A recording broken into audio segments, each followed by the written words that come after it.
দেশের সুবিধাবঞ্চিত নিম্ন আয়ের মানুষের ভাগ্য উন্নয়ন এবং সামষ্টিক অর্থনৈতিক উন্নয়নকে প্রাধান্য দিয়ে আগামী 2026-27 অর্থ বছরের বাজেট প্রণয়ন করা হবে, এমন কথা জানিয়েছেন অর্থমন্ত্রী আমির খসরু মাহমুদ চৌধুরী। দুপুরে রাজধানী পল্টন টাওয়ারে অর্থনৈতিক বিষয়ক সাংবাদিকদের সংগঠন ইআরএফ আয়োজিত বাজেট সেমিনারে তিনি কথা বলেন।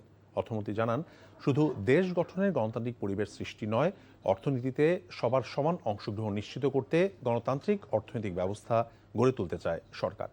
নতুন কর্মসংস্থান সৃষ্টি এবং ব্যবসা বাণিজ্য শুরুর পথে নিবন্ধন জড়িত সকল বাধা দূর করতে সরকার কাজ করছে বলেও জানান অর্থমন্ত্রী।